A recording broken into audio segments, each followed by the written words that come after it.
So you told me that you use Explain Everything when working with your neuroscience students and in your clinical neurosurgery practice.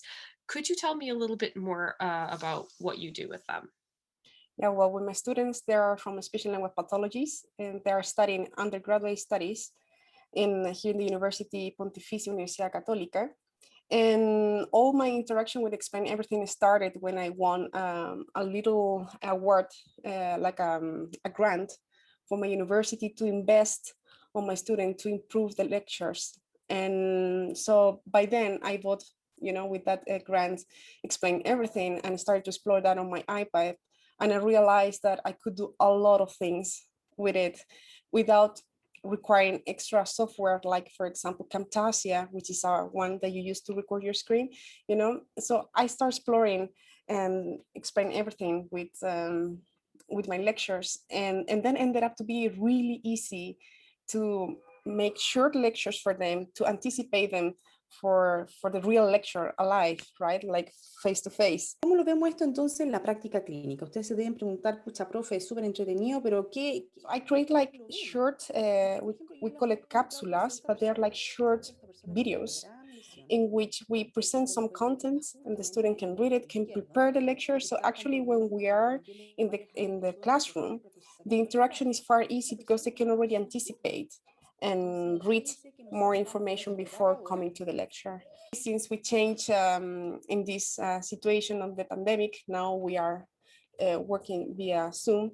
So I use my lectures with Explain Everything, so I can use it immediately as a presentation tool, but as well as a board.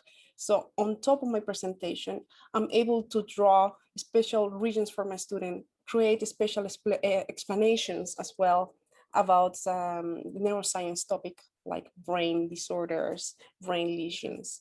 Este giro de lo musculomotor. There's something very important for us as a speech language therapist is to understand how language is processed in the brain and how this might change after a lesion. So it's very important that they can recognize some brain areas which are responsible for language processing. So on my lecture of neuroscience, they can learn this interaction of which brain region is responsible for that language processing, and also how we can understand that thanks to functional MRI, which is a special technique in which we can map language areas. So what do? I teach them where is, for example, these specific brain areas, which are the subdivision, which are the functions of those brain areas. And then I can relate that to language disorders as aphasic patients, patients with a stroke, aphasic patients due to a neurodegenerative disorder as dementia, or as well patients who have language disorder due to a brain tumor. So we explore all these lesions, all these interactions with these brain regions. Yeah, that is, one of the most important thing on recognizing these brain areas on the scan is that you have to check them and visualize them many times in order to recognize them. So what is very cool of Explain Everything is that we can put the image together and we try to explore and draw on top of it, and to be sure that we are recognizing the same area. For example, there is a very nice area called area of Broca, so Broca's area, which is very important for us because it's the center for motor function and for language production. So that area has a really nice shape of a heart, or like an M. So my student can now easily draw it and recognize it thanks to this tool of Explain Everything, in which they have been already practicing so many times drawing on top of the scan. I think the most impact was now in the pandemic, because they realized that it is much more interactive. Before it was just, watching a lecture and just, see the nice examples. And I think the interaction that Explain Everything gives you, it is far more interesting for them, because they can interact directly on your board. And it's not just like, marking with a pen. It's just not like that. They can completely switch and change things inside my lecture. Como por aquí. Ya. No pasó nada.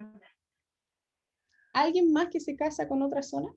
So it gives them far more freedom to perform changes. And actually have been discovering through these lectures that in the way how they move and they change my presentation actually is the way how they learn the most, by, being Mhm. flexible on the material.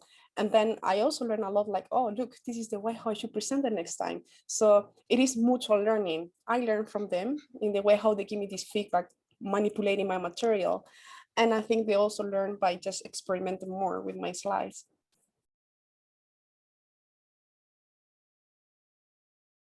I also have another lecture that I give that is research in special pathologies. So I teach them how to perform research. So I also create some short stories about research problems that we gather while you are developing your research. So for example, I create a short video in which I can teach them about the ethics that runs behind developing a clinical trial.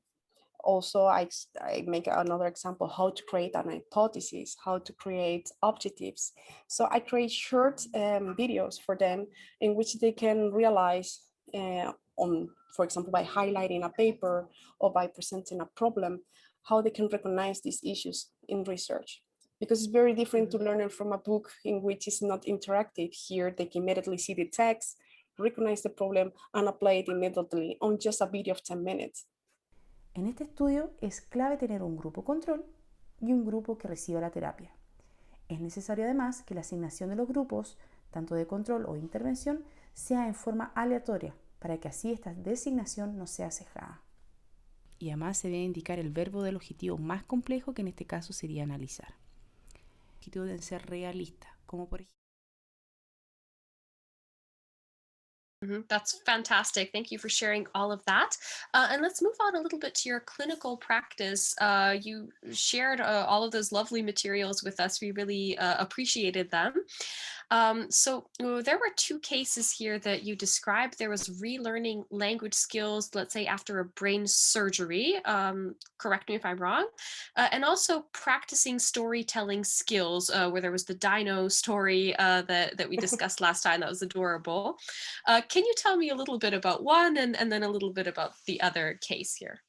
But the problem with dementia patients is that when they're writing, they start making their letters and all the drawings far more small and smaller every time. So it's really hard and then to train them how to create, their handwriting in a proper size that is understandable. So we're doing a treatment with one of my patients in which she, for example, is now seeing a picture and she can write next to it the name of it. But before she was doing on a paper, if you do it just with her on a white paper with a pen, she continuously go to the small size, so it is unreadable. But thanks to Explain Everything, I have been training her to take the pen, be confident with the pen, and draw in a big size. And what is good is that if she's not able to do it, I can first make the big letter and then she can copy on top of it and then imitate my writing, and then she can start writing again. So thanks to that process, we have been able to now make short sentences in which are readable. Like, for example, now we can understand that she says, I want to go to the market. And before it was just, tiny lines, very close to each other. So it was not understandable. So now, thanks to this process, we are not creating letters, so of course we cannot be so ambitious, but at least she can communicate with a message in which is more understandable for her family. And how does she feel about that? What kind of reactions do you get from her and from her family too? Well, from the family, they're pretty happy about it. And for her, since she has this dementia, she doesn't realize. I think she only gets fun in the process in which we're practicing, because of course, I changed the color of the pen. And then she said like, oh, you did something. And then she looks at me like, what are you doing? Are you being tricked? And then I say, oh, but you said that color. So, we interact in a way that she knows that I'm playing with her, and the app give me that interaction, because it's really boring if you are just sitting on a table with your patient practicing on a white paper with just a marker or with a pen. So with Explain Everything, you know, you can do all this interaction in which you can give her like a reward, like a look, now I'll give you a big bucket of flowers because you did so good. And then she's like, oh, look in the image. And then, you know, she thinks like, oh, thank you. You know, she really appreciates that. And could you tell us a little bit about that dinosaur story? Yeah. We'd love to hear a little bit about that. Oh yeah, then we have a patient in which she's also starting with the earlier stage of dementia, and of course she's forgetting a lot of names, new names, and so we created like a type of therapy. Since now we're in pandemia, we cannot see our family, so she has grandsons, and she of course cannot see them, so she misses them a lot. And we create a type of therapy in which she can create stories related to dinosaur, so then we can send this material later on to the grandsons.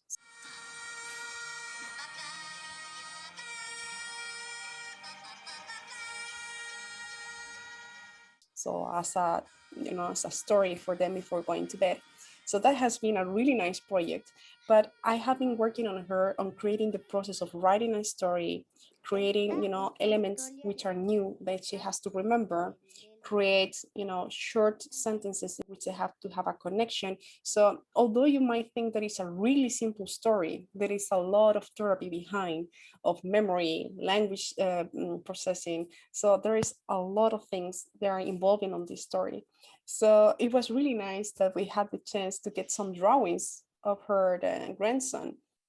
And so I asked the family to take picture of it.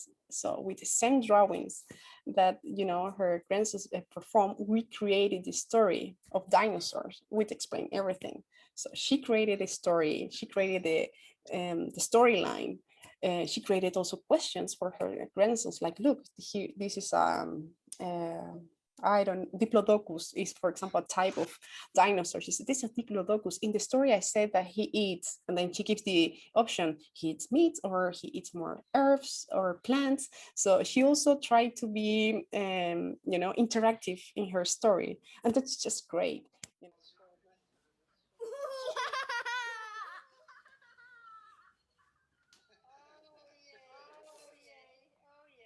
And what is cool is that Explain Everything gives you the flexibility to do the recording.